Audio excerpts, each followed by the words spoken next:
Hello everyone, today we talk about the extension of papal control on the monastic institutions during the 12th century. We'll arrive actually up to, in fact, the early 13th with Innocent III. So in the reforming phase, and the most intense one, right, in which the papacy, as we have explained extensively at this point, we've made lots of videos about papal history, medieval Christianity, managed to provide itself with a monarchic profile in essentially managing the Western Christendom through a very shrewd, clever, and practical policy aimed, in fact, at strengthening the connection between the center and the periphery. So I don't have to give you much background. We can find all of this also in the playlist called Gregorian Reforms. I don't remember whether there is also one about the papal monarchy per se, but you will find videos named like that. I am perhaps the only person actually discussing this on YouTube. These are crucial topics, as we will see today, also because they occurred in a pretty conflictual context, right, within the same church that in a sense was already universal, as the proper name of the church was Catholic, right? Eventually that's what we maintained for the Roman Church and the papal monarchy, but that had been initially against the other heresies, the idea of the Catholicon, and through everything, through the wall. So with an ecumenic scope that the Roman papacy had already acquired, right, throughout the early and high Middle Ages, before the St. Gregorian reforms, without which the same could have not occurred. Meaning that, as we will see now, there is a let's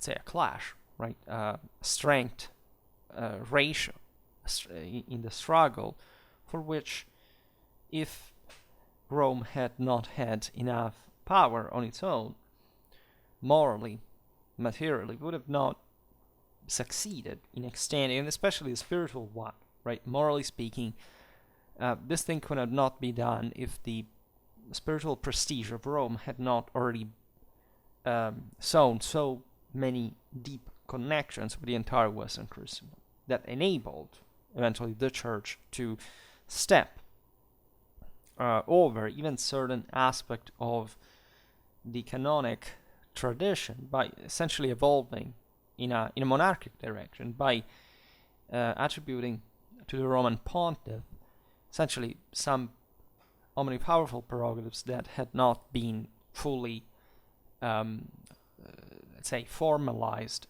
before, right? But that also reflect, in fact, the concentration of power that had already occurred before the reforms, because otherwise this thing could have not worked, right? It's not that if a random diocese somewhere had done it, right, would have succeeded. Also because they were kind of all trying in the first place. Like if you look at the early Middle Ages, the lack of a center had been a problem, but it had already highlighted, in fact, not just the papacy, but also the Visigothic councils. The same at this point. The schism fundamentally has already occurred with Constantinople, but the idea still is that there is in fact, a different path that is taken, a different interpretation of how the church has to be ruled, which has very direct, powerful consequences.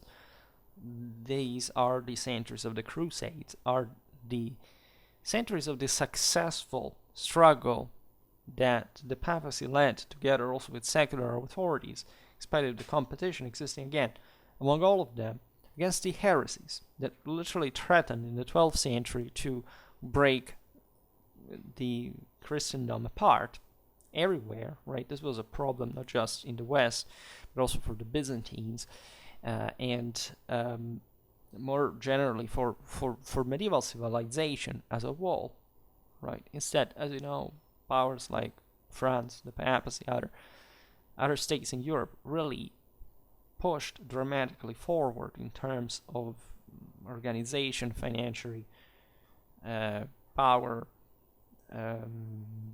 bureaucracy, administration, and a lot more that mirrored already the power that they had acquired.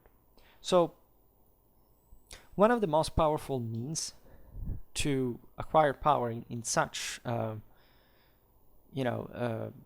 such a tumultuous reality without a real center, fundamentally, with many also quite important centers, but still the lack of an absolute authority that would never be achieved also historically and nor today, were pretty much the same used also by temporal power, right? The feudal monarchies work pretty much in the same ways, and this we also discussed, as we made videos about feudal monarchies, etc., included granting privileges, or not granting them for that matter, for specific subjects, right? Whoever was under the jurisdiction of this or that power.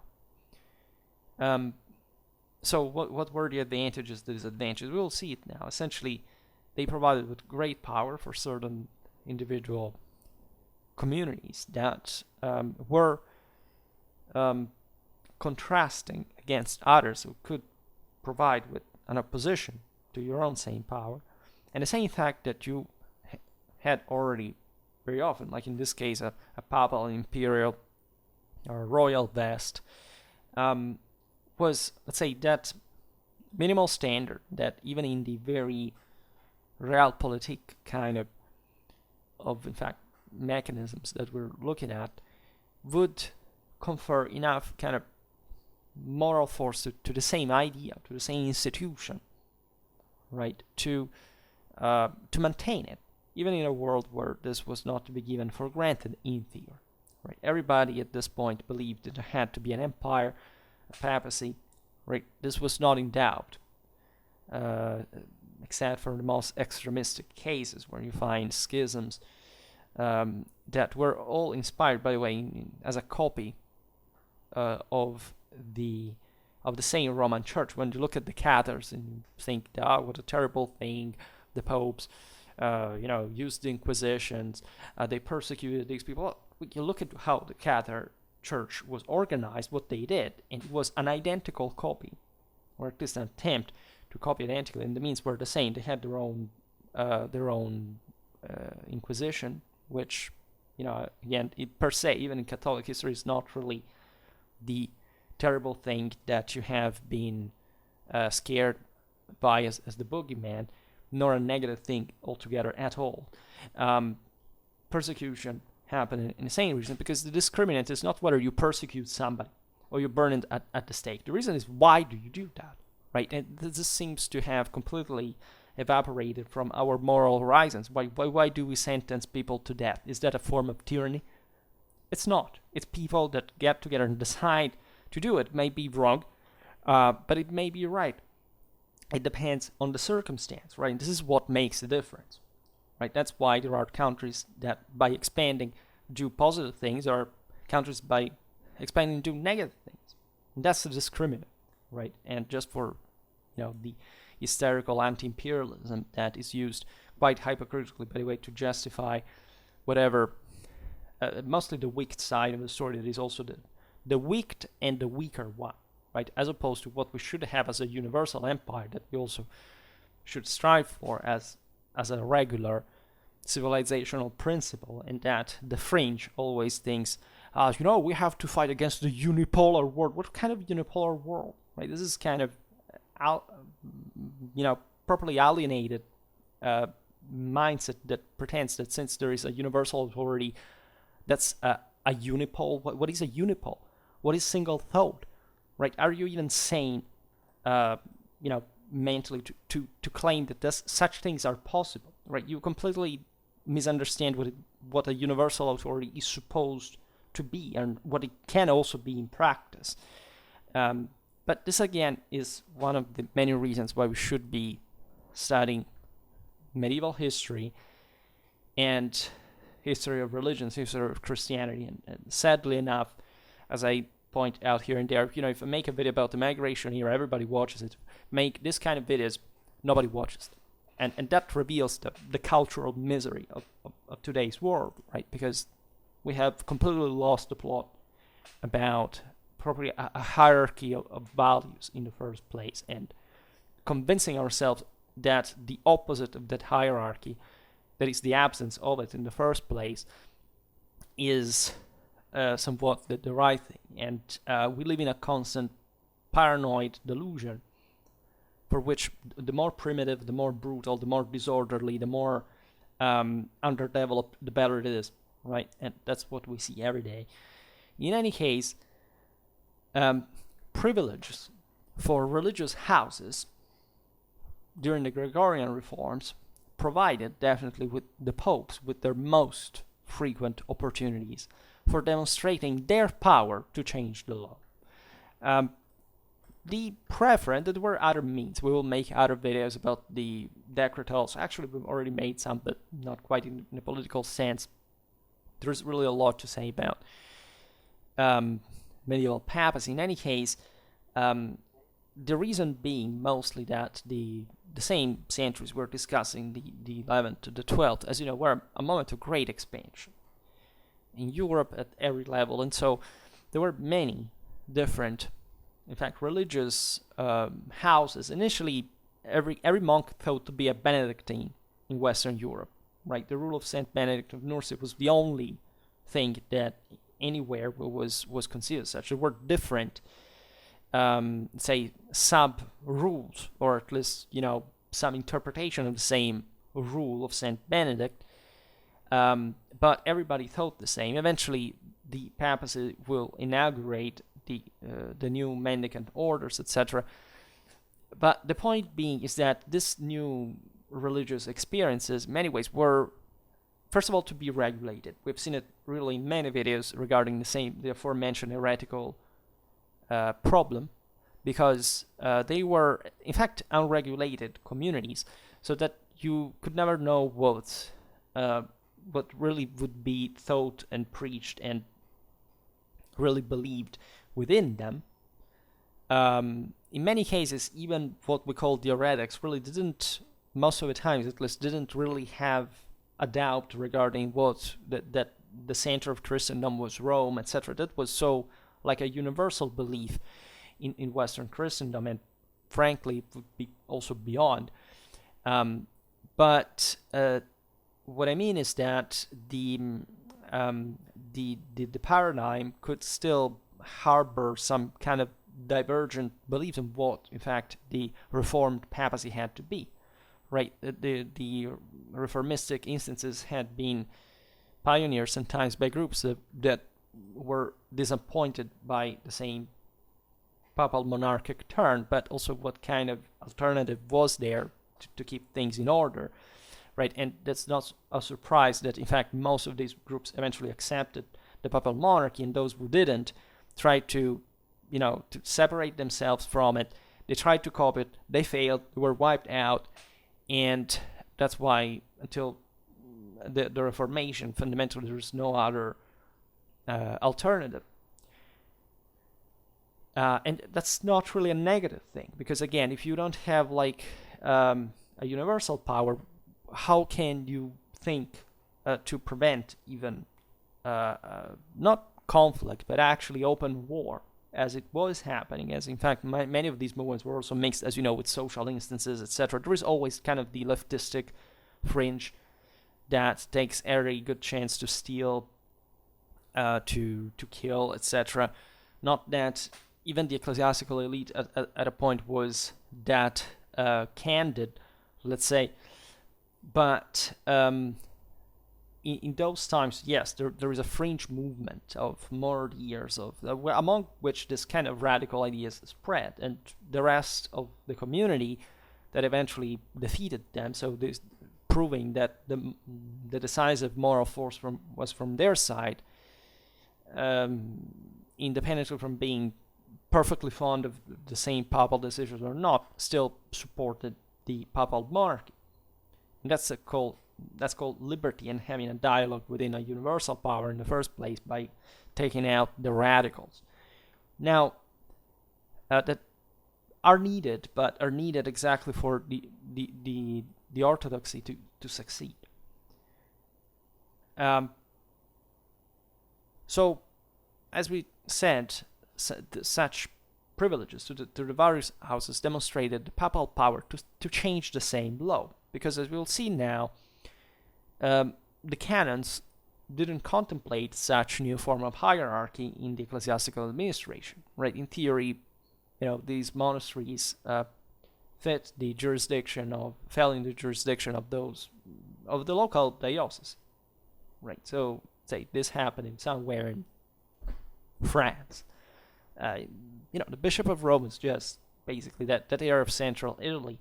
It has no jurisdiction, right? Here, the Pope oversteps that custom and claims, as you know, with the Dictatus Papae and eventually with all the other documents that reinforce and built up the actual monarchy. At the end of the day, the term Gregorian is just somewhat honorific, because most of the reforms were carried out by popes that ruled after Gregory VII, managed to claim some absolute prerogatives in the ecclesiastical administration, coming to command over the other bishops and essentially being also superior to the councils, right, that had originally collegially, right, been at the center of Christendom, and over which the canons had eventually been built, right?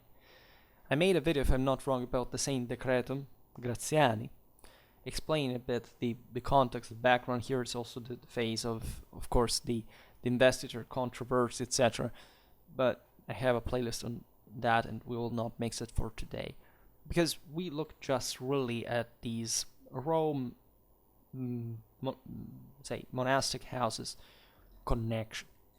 Now, the papal chancery from these time onwards began to include in the privileges conferred to these houses primacy arenga, that is to say, an opening protocol that reminded the reader of the supremacy of the Pope and his unique ability to confer such things as protection, patronage, and legitimacy on a given favored church.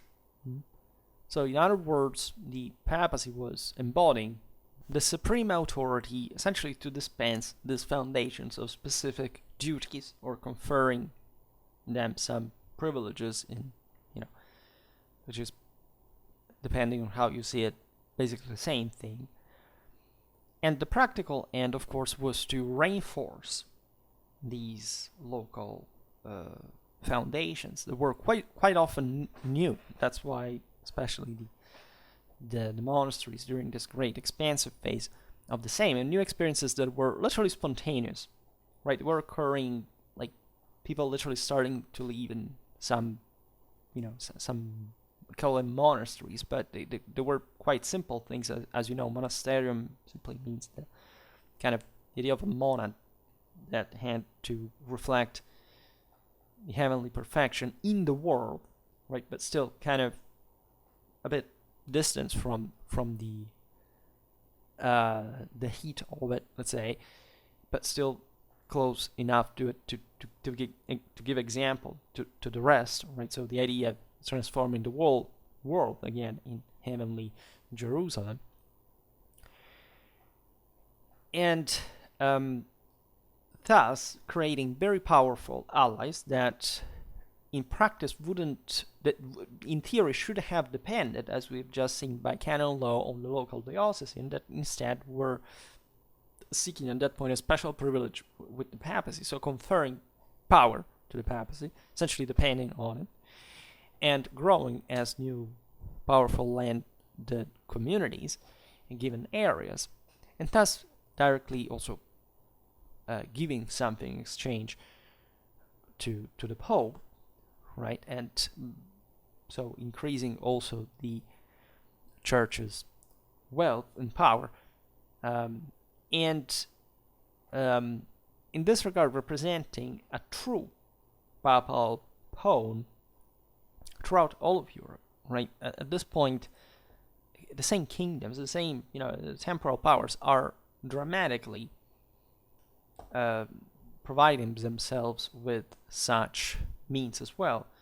Many of these monasteries also were favored by the monarchs because they could essentially weaken the power of the nobility, and thus helping to create a greater balance in the kingdom. So there's really plenty of them, right? It would be very interesting also to make other videos about how many they were, right? How extended, in which regions of Europe the most. But seeing also in chronotaxis the parallel local, for example, monarchic development, that would be quite remarkable. A resounding example of such arengas, so the primacy ones that were warning, saying, this is the reforming papacy speaking, and so bear in mind that we have that power, appears in Adrian IV's privilege of 1156 for St. Albans, an abbey with which his family, the Pope's family, was associated, by the way. And the phrase recites like this: Sacrosanta siquidem Romana Ecclesia, que ad Deo sibi concessum omnium ecclesiarum obtinet principatum, tamquam diligens mater singulis ecclesis instanti cogitur vigilantia providere, ad ipsam enim quasi ad caput et principium est ab omnibus concurrendum, ut eius defendatur auctoritate. So, the most holy Roman Church, which holds from God a principate over all the churches. Like, the concept of the Principatus, this dates back to the same imperial ideology, of course. Like a diligent mother, provides for the individual churches with constant vigilance. In other words, we are your protectors now. All must have recourse to her as to their head and origin, to be defended by her authority, which is a deeply functional message. You understand that if you really are, as it often happens, as an ecclesiastical institution, abused by anyone for some reason. Think about, now we quoted an English case, and just think about the struggle there with the English Church. As you know, how harsh it could arrive to be over, struggling over the various prerogatives. There you could not just make leverage as the Pope in such struggles, but, could properly offer to the local churches the sense that if they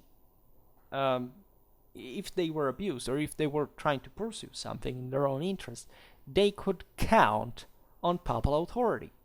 And such authority was definitely needed in this time, because again, churches, we have seen it recently also in that feud in Bavaria between the bishops and the counts, etc. This is valid for every church, right? And in that case, in fact, it was an appeal to the papacy. There was a constant abuse, a constant threat, right? Ecclesiastical foundations would be very, very powerful. The bishops, abbots, as you know, often they had their own armies, their own retinues, a massive amount of land, but they were somewhat still less militarized than the temporal aristocracy, and this put them very often in conditions of insecurity. That's the same reason why, for example, in all the various European kingdoms, at the end of the day, the church sides also with the monarchy for the aforementioned reasons, because that's kind of the established order, a public authority, a state, right, that can really provide you with, police, with stability, with order, with security, right? So it's your goal to side with it, right? Incidentally, just when those monarchies start collapsing, also the churches start, finding new sources of support, in basis of support. Also because by that point they had become, thanks to their immunities, privileges, endowments, etc., very powerful landed lordships. But in these first centuries, that order, and also the fact that yes, there was truly a broader ecclesiastical administration, an idea that the church's rights could not be easily overstepped by the same temporal authority, and reduced to, and that what had triggered the reform, right? Could be used as political pawns of the temporal power, so maintaining their own fitness and spiritual standards. It's not to be given for granted, right? There was, in fact, an investiture controversy that engulfed the whole freaking Western Christendom, but also strengthening it dramatically in the medieval civilization that we know. There was a dramatically solid one. Of course, against any idea of the Middle Ages as some kind of strange moment without authority, without states, without whatever. It's not really the case, right? It just depends by which standards you're talking about. Very often the standards are measured also towards the lower end, which is definitely not accurate at all. And the papal monarchy, if people studied anything of ecclesiastical history, would understand was a hell of a power. But explaining this in times where religion is not understood even anymore, right, is rather problematic. And that's why eventually you think people regress just to the most primitive moments of history, because they think that, oh my God, who knows what kind of accomplishments existed there as a proof of power display. Well, that's just because that's a form of cultural underdevelopment, right? And that is occurring in our own world. But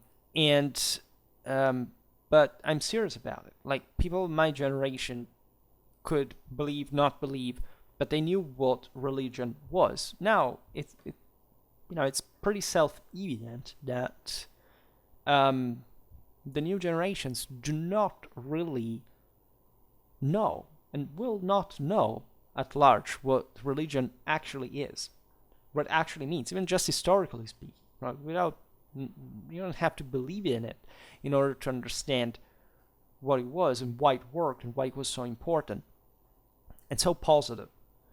But again, that's why I make also so many videos about medieval Christianity. Now, numerous papal privileges, and we count 270 by the end of the 11th century and 2,000 by the end of the 12th. So skyrocketing, unsurprisingly, exactly in the century of the monarchic affirmation of the Roman Church, with the victory of the investiture controversy after the Concordat of Worms, etc., is eloquent.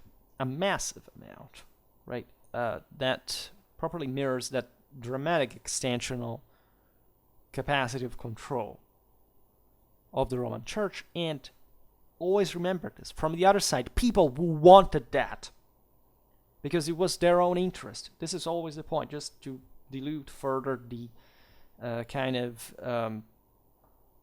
again, the aforementioned paranoia about tyranny, about these obscure powers that rule the world. There is no power in the world that works without the people, right? From totalitarian regimes to liberal democracies, all right? This is exclusively the only way you can rule. If you don't have the people, the decisive moral support of the population, you cannot rule, because you are not ruling, right? Somebody must give you power. And there were pretty damn good reasons to give power to the Roman Church in such turbulent centuries that, by the way, were terrifying. Like, we look at them like, this kind of teleologistic and modernistic idea. Look at the expansion. The expansion at this point was coming out of desperation most of the times, because people didn't have, for some reason, people began to expand. And this expansion was forced, right? Whether by those demographic, economical dynamics. People needed new land, not because particularly, there was any significant technological improvement of increase of crop rates. Absolutely not. This was mostly a massive expansion of a system that needed that, with a massive competition, with a lot of wars, epidemics, all what starts occurring again when the system becomes bigger, right? So this massive control grabbing was needed at that time for maintaining control in the first place. And that's why this was the same centers of the in which the heresies could literally turn the tide, and didn't, fortunately enough, considering what they actually were about. If you're interested, look at that video made on Catharism last year, what that actually is, right? And don't think that things like critical race theory, gender theory, and other, in fact, Gnostic heresies, even veganism, are something new, right? They always are the same identical thing, the same communism. Look at what those heresies actually were, right? Not the modernistic, secularistic myth of free thinkers and other bullshit that they have fed you with just to keep you good. That's completely the other way around. Well, these papal privileges conferred on monasteries, literally the protection of the apostles, Peter and Paul, and the defense of the Roman pontiff by formula. For example, the Recueil de Chartres de l'Abbaye de Cluny recites, Habeantque tuitionem ipsorum apostolorum atque Romani pontificis defensio. There's literally Peter and Paul stepping in and saying, we will defend you against any abuse. A much smaller group of monasteries that had been surrendered by their patrons to be the proprietorship of the Roman Church enjoyed the special status of houses quod quasi peculiare et proprium Beato Petro et uic ecclesiae speciali iure aderet. That is to say, that is literally attaching to St. Peter and to this church by a special right as a personal possession, right? This measure was evidently taken as an extreme form of devotion to the Church of Rome, exactly by those communities that felt themselves too weak eventually to resist as autonomous realities, and therefore called like the special connection, protection, and actual devotion in quite literal terms. That is to say that to the Roman Church, in fact, that would consider them as their own property. And again, this is still kind of a monastic example because of the meaning of monasticism. Again, if you consider Rome to own, in virtue of the papacy, this heavenly role on earth, you will want to conform your own monastic experience, at least considering it already as such, the same one of the holiest place in the world. And this, if you think about it, is is the actual power base of a universal power, right? And if you wonder why the church became also so powerful, at this point, think about all the criticism there is about it. How can you counter this dynamic? How can you think it was actually a negative thing, or that these communities were not even just spontaneously seeking for this connection? Of course, not everybody agreed, for many reasons that we'll see now, but that fundamentally were connected with the erosion also of their personal power, as we will see, mostly the dioceses. So on this specific communities that would essentially dedicate themselves to the Roman Church, the popes conferred immunity from the spiritual jurisdiction of their diocesan bishop and direct subjection to the Roman Church, the spiritual exemption that Gregory VII had called Romana Libertas. So the Roman liberty.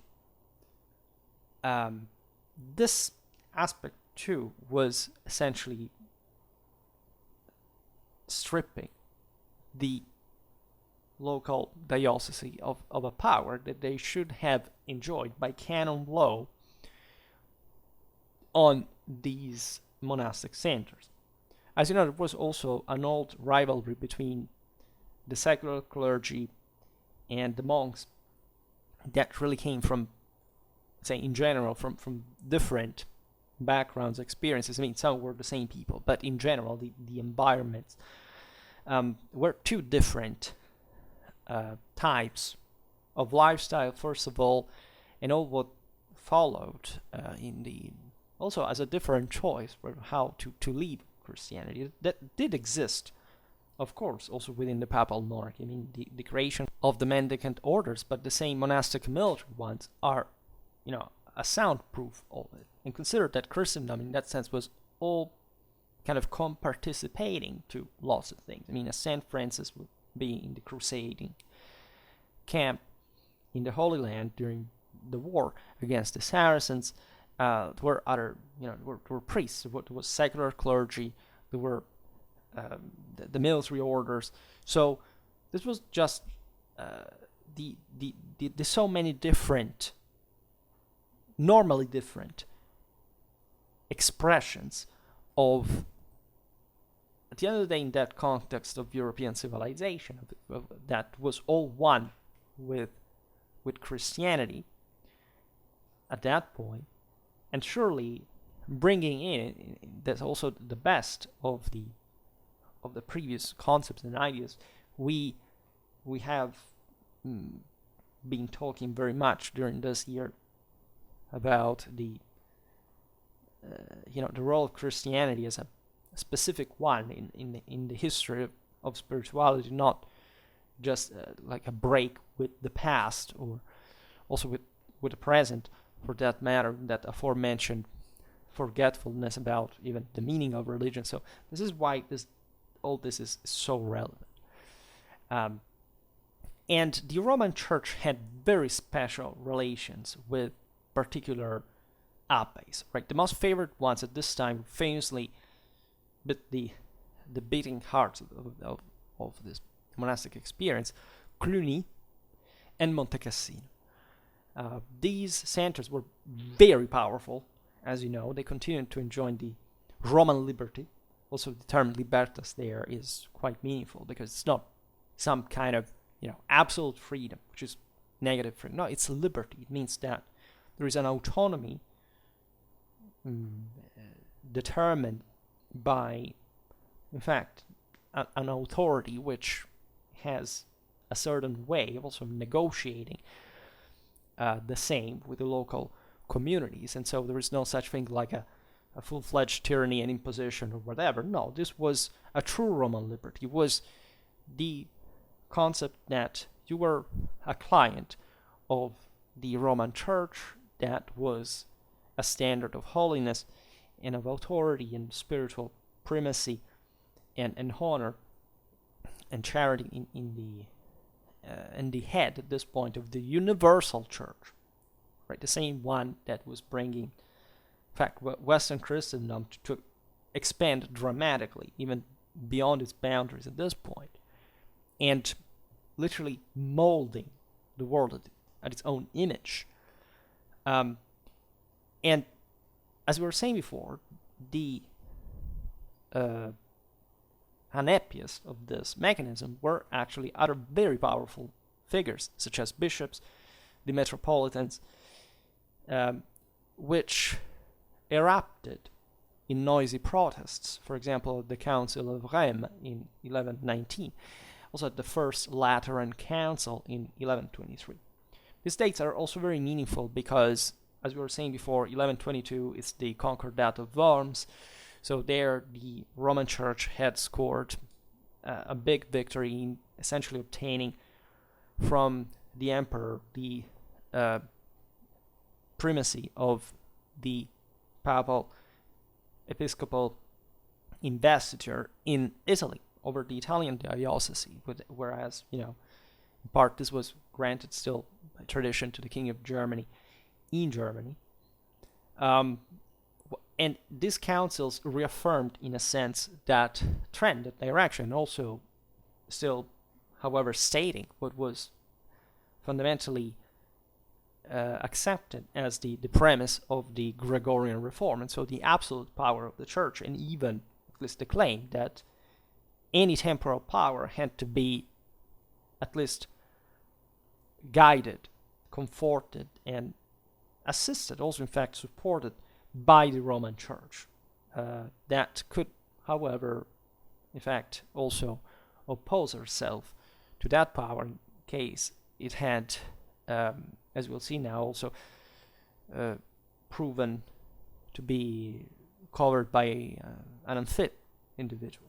This was very, very political concept, as you know, and the same Holy Roman Empire was paying in kind of unity for that, but at the same time there were lots of other powers within the same universal ones that were creating their own space, their own autonomy, being always subjected to the emperor, that was there also in the secular law principle, just essentially to defend the pre-existing God-given rights of the single communities. Right? This is today common law, but common law existed at that time everywhere. The actual ones that would have liked to enforce a more direct hand against these communities were the same emperors that were resuming Roman law, that is civil law, and that were essentially bringing the example of Constantinople from where that law had been emanated, because we're talking fundamentally about the Theodosian Codex, so also something different from what the Romans actually had. Was in fact common law also in origins, the origins of Rome, but with a church rigidly subjected to imperial decision.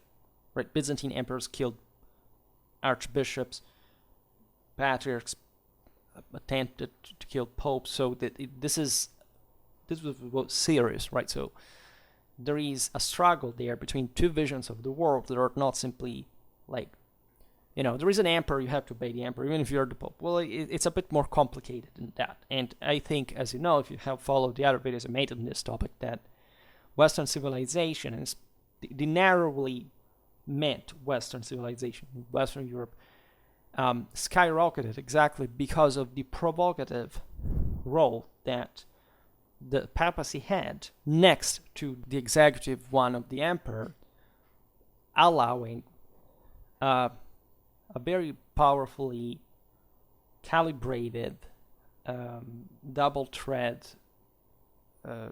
understanding of how civilization is supposed to work. So without unbalances, just in the name of a specific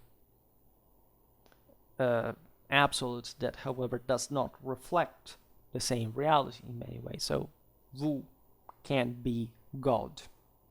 This is the literal point, because they thought, right, in the older tradition, that even an emperor could be, right? So that was very problematic in terms of how the liberties of the various communities should have responded to it, right? So what we have in the West should be treasured, exactly also because of the success that we scored thanks to such axis of the empire and the papacy that never disconfessed each other as institutions. This is very important to stress. It's all about the fitness of the officials, not the institution. That's yet another concept today is very meagerly understood. Right? People who don't like politicians say that the whole institution should be destroyed. And this is true for leftists and for alt-righters at the same time. And that's just because there are a bunch of communists, both at the end of the day. Yes, alt-righters fundamentally are, because ethno-nationalism is the first step towards communism, at least.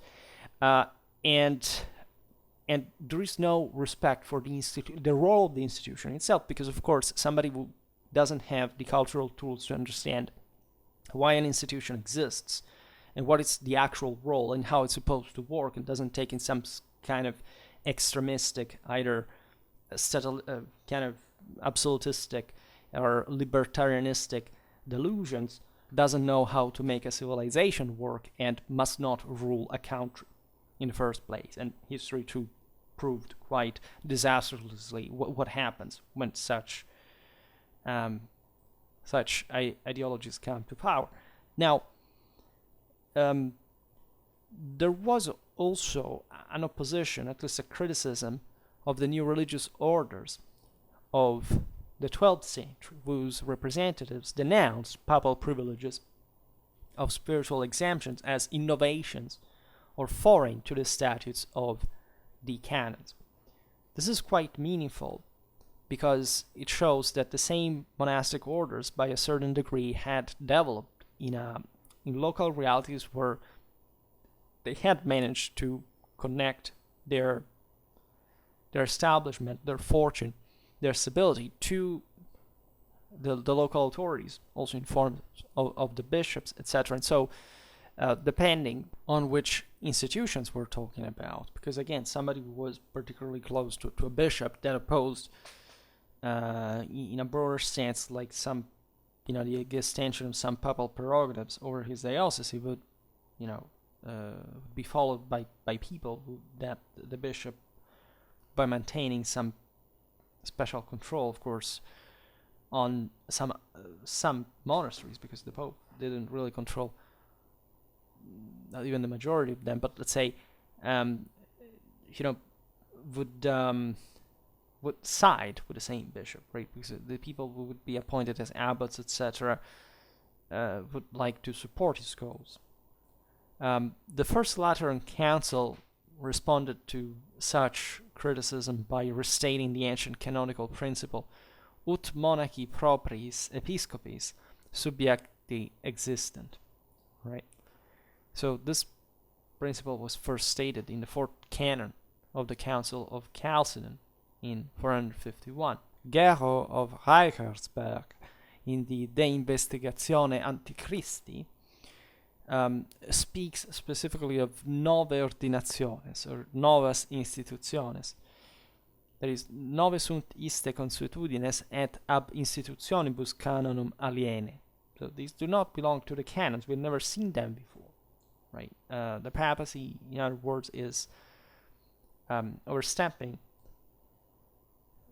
the ecclesiastical tradition, and naturally there was an enormous, as you know, canon law production that was also making sense of the various canon laws that were quite disorderly, let's say, maintained at these times. Like, think how just the canons had come to be, right? There had been the main, let's say, the main councils, the ecumenic ones, in which just, for example, not all the bishops of Christianity could participate. Each one of their own staff would copy the canon deliberations their own way. At home, they would preserve these canon deliberations in very different ways. It would alter them. They could make mistakes in the copying. Think about the filioque issue, right? It literally was a problem from copying from Greek to Latin. Translating. And another very subtle, political machinations that, of course, the dioceses carried out for centuries and centuries. Think about since Constantine, also before, that, because other councils had been held before. So everything was extremely complicated, because then there had been local councils, provincial councils, regional councils. There had been the schism with Constantinople at this point. So, I mean, the landscape was extremely variegated. And it's only at this point, in the 11th and 12th century, we made a video about that recently. The problem was, again, making sense of the canons altogether. That's what the Decretum actually did, remaining fundamentally the actual canon law, showing even in there that the papacy had the biggest guns, also in terms of intelligentsia and of resources and culture and cultural legacy, also with the past, the best lawyers, the best clerks, the best administrators, the best researchers, the best jurists, because that was the point, right? The church was administered, and anybody who has worked with medieval sources knows how crucial and practical and concrete in terms of radical power the issues of the church were really about, in terms about ruling the land, right? And trying to establish, in fact, an order in a world where order was a big deal to achieve and maintain successfully. So a series of privileges demonstrated the power of the popes to transform the religious orders as well, essentially by imposing unity. For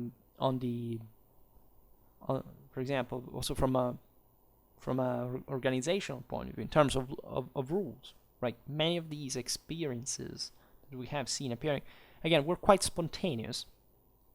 There was not even necessarily a written rule, right?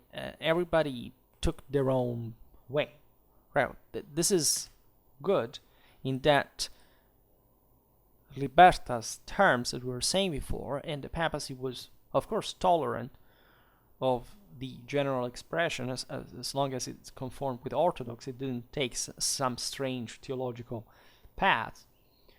But at the same time, there was a more concrete problem, is to say, to give unity to movements that had, in fact, a great potential. They were dispersing it by not having a common agreement within themselves. So there, the papacy did step in decisively, providing with such a, let's say, solving the problems of this community by saying, who's right, who's wrong, through its own authority.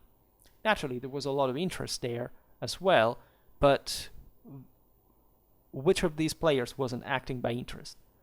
From the more humble hermit to the emperors, to the popes, to the bishops, to the various different orders. I mean, they were all seeking the same thing at the end of the day. The papacy, for example, imposed unity on the hermits and monks of the Camaldoli, converting the autonomous Carthusian houses into a single order, and imposing a general chapter on the premonastrenses. So as you see here, there is a need for homogenization, order, discipline, standardization, authority, hierarchy, right? If you achieve that, it's because you have cemented a functional reality towards the rational end, the one that works, right? Not the one that loses its own energies to no end, right? And if these settlements had not been successful, they would have not worked. Instead, they would obey. Think even later on the Franciscan order and its essentially uniformation to the Dominican standards, etc. People say, Francis' rule was at the end of the day message, at least, because the rule also was. I made a video about Saint Francis. There tells you at least the later version that had been, in fact, agreed with the necessity of conformity with the papal directions as well, is really meaningful, right? And so there is always a radical wing that risks to make everything shipwreck, and very often makes leverage on principles, on dynamics, on people that do not really even care about making things work. They just are alienated from reality, and or at least they are trying to pursue some goals that are only a distraction for the ones that they really want to achieve. Right? So again, the most extremistic forms were epurated, and this was a positive thing. Consider that these houses were also many. Right? We're talking about a lot of people, a lot of land, a lot of houses, a lot of non-monks that are working for them as well, because they become also kind of landlords, and this has an impact on a very large amount of people. So if you want to make the thing work, it has to be orderly. There can't be an internal division. It can't be just, I believe this and I believe the exact opposite. That is irreconcilable with the truth, that whether you like it or not exists, right? Whether you can reach it or not is another story.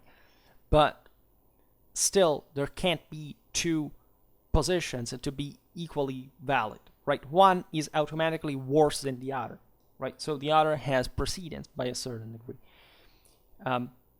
Pascal II's privilege of 1100 granted the Cistercians the special protection of the Roman Church, literally sub apostolice sedis tutela specialiter protege.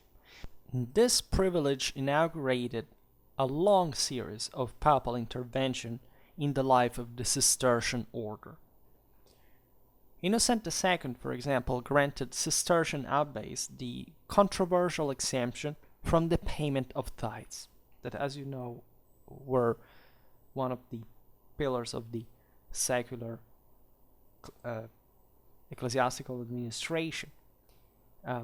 Adrian IV responded to episcopal resentment at this privilege by restricting the monastic tithes exemption to newly cultivated lands, the novalia, at least to say, okay, let's invest, let's use this privilege at least to boost further work, right? So further production, so that this wealth will still be reinjected somehow in the system. Alexander III instead was moved by gratitude for Cistercian support during the Papal Schism to restore their complete exemption from tithes,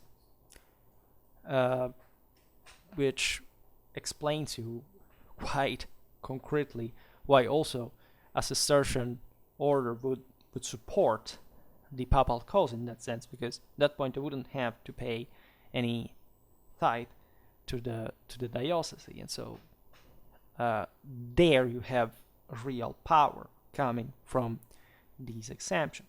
Now, the question of the Cistercian tithes exemption became particularly contentious at the time of Innocent III, that, as you know, was the peak of Roman Catholic power. Basically, every European kingdom at the time was a papal vassal, formally.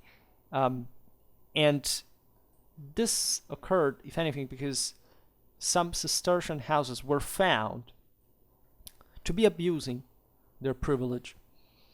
So, making scandal regarding also the papal protection, the papal given privilege that had chosen. So, the question would be settled for good by the Fourth Lateran Council of 1215, which essentially frustrated the Cistercians by compelling them to pay tithes on lands that were newly acquired or granted to others, right? So that they couldn't simply, expand also in territories where people lived and had been paying tithes in the first place, and now just because it became Cistercian, in a greatly expansive phase, the Cistercian order, as you know, was enormously powerful, would mean, quite large amounts of people that were taken away from the local diocesan administration. In this sense,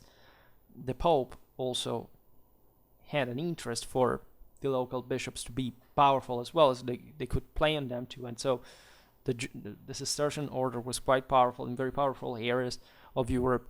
And there, you couldn't simply like discontent the bishops there without kind of other consequences. So the balance was quite delicate. And it's very meaningful that at the peak of Western Christian expansion, literally this years, and also the massive accomplishments of Innocent III, there is a bit more of a relaxation in terms of it was always a great and hard work by the Pope. As you know, terrific figure. I made multiple videos about him, and enormous success on so many levels and accomplishments properly. So at that point, okay, the idea of the Pope was also more orthodox, and so okay, let's reestablish also an order with the kind of most extreme privileges revoked, also because they were not canonic fundamentally. At least they touched some issues there that were quite hotly debated in that sense. In fact, the privileges could be lost. Misconduct as well. This was yet another important theme of papal involvement in monastic affairs. Yes, those privileges were there, but exactly in that constant political negotiation with other entities, finding a clergyman unfit of his office could bring to the revocation of the privilege, but in this sense it would keep up also the disciplinary standards to make the papal client, let's say, kind of shining more over a generalized disciplinary misconduct could occur pretty much everywhere. For example, in 1147, the Abbey of Baumes-les-Messiers declined to obey Eugenius III's legate, and for this reason it was punished by being reduced to the status of priory under the jurisdiction of the Abbey of Cluny. So they lost their abbatial status altogether, and they ended up under Cluny, that also could make his power felt in there. This was yet another issue, like you had to be sure that your provisions would be executed practically, right? It's not that the Pope would send an army to France, just imposing that of course they could use a temporal arm. The same bishops had their own retinues, as we've seen. The same monasteries were quite powerful at a point, so they could just exercise significant political pressure. They could essentially buy off also the temporal authority. But there was a general intertwinement of interests in this regard. And so you had to be realistic also for what you were seeking. When Abbot Hugh III of Cluny supported the anti-pope in the schism of 1159, Alexander III deposed him and ordered a new election, ignoring, it says, privilegio quod Cluniacensis ecclesiae a Romanis pontificibus dicitur esse indultum. So literally going against the same privilege that, in fact, the same popes had given to the Cluniac Abbey. Because, of course, as they were the supreme authority, they could revoke their own same given privilege, right? It's kind of obvious. Lucius III's decree concerning the suppression of heresy in 1184 included the measure that members of religious orders who fell into heresy automatically lost their, quote, privileges of liberty. That is, non obstantibus libertatis sue privileges.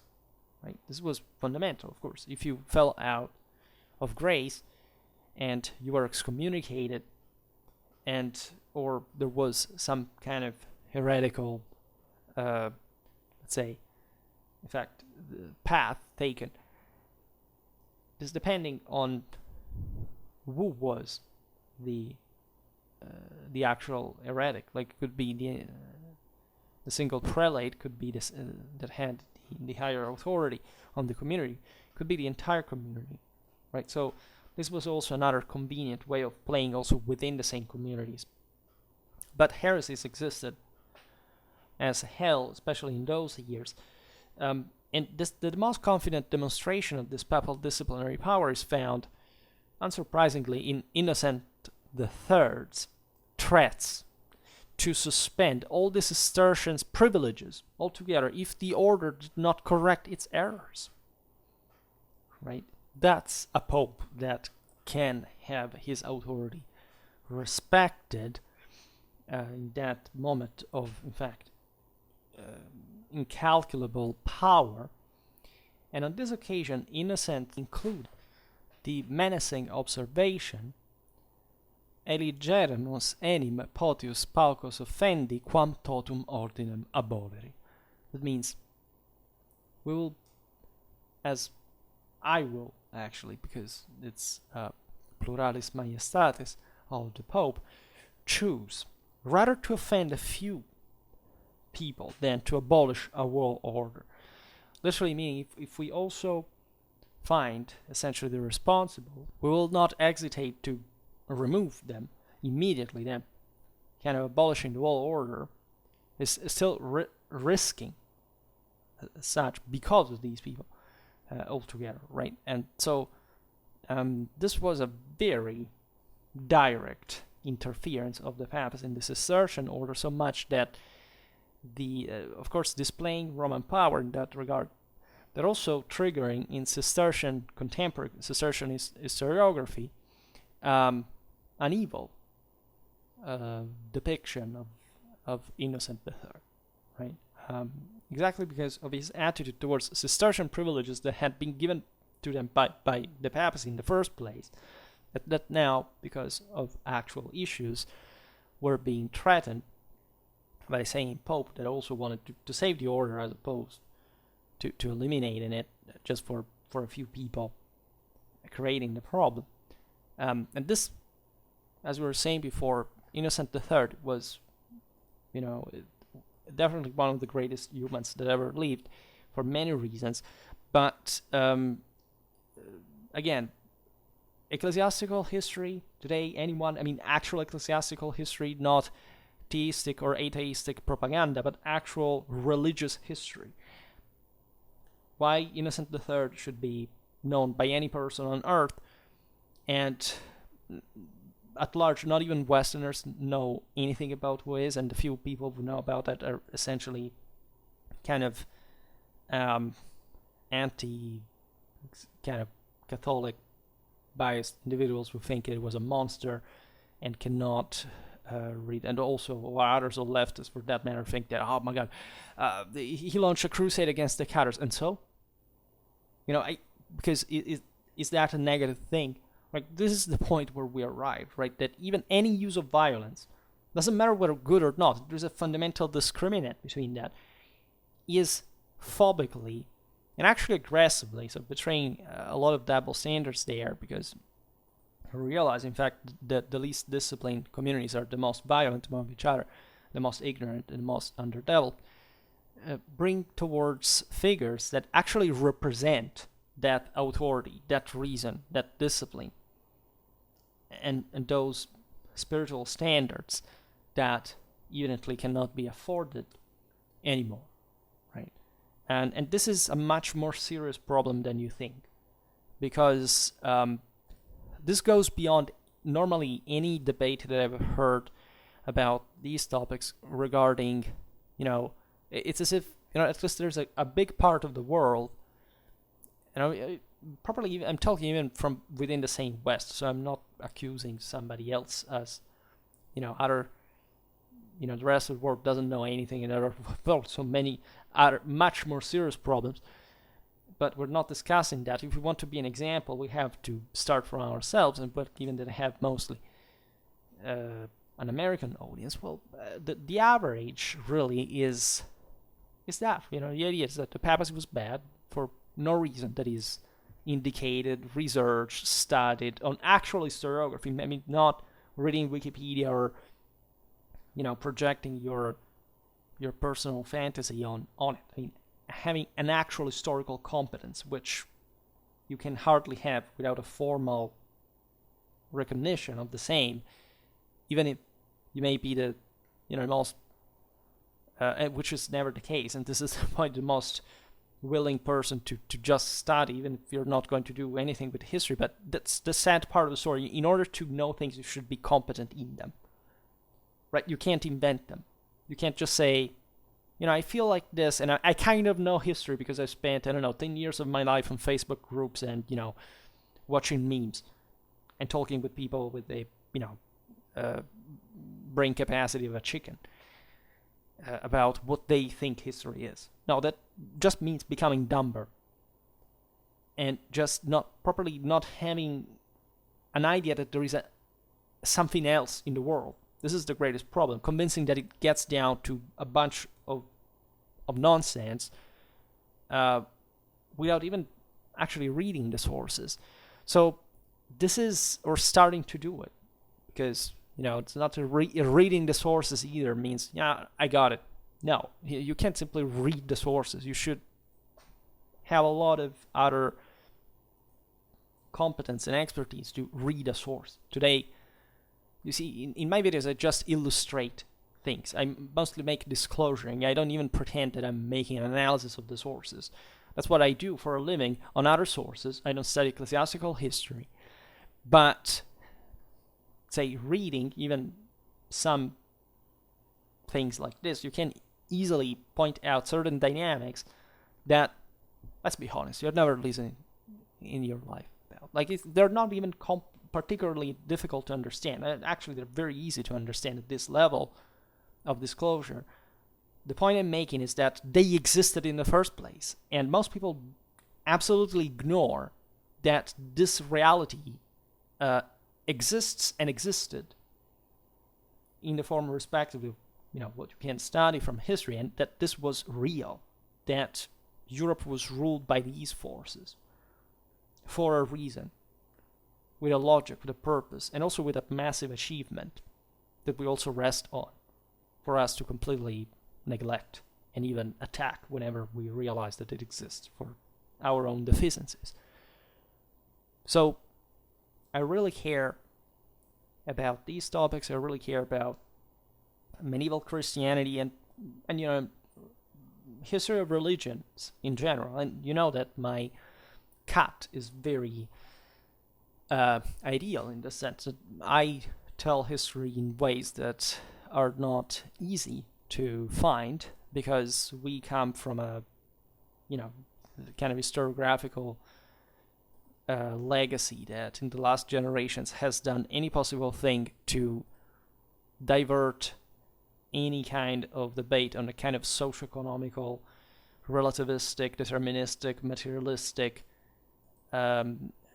direction, and that fundamentally has deprived us, in fact, even of the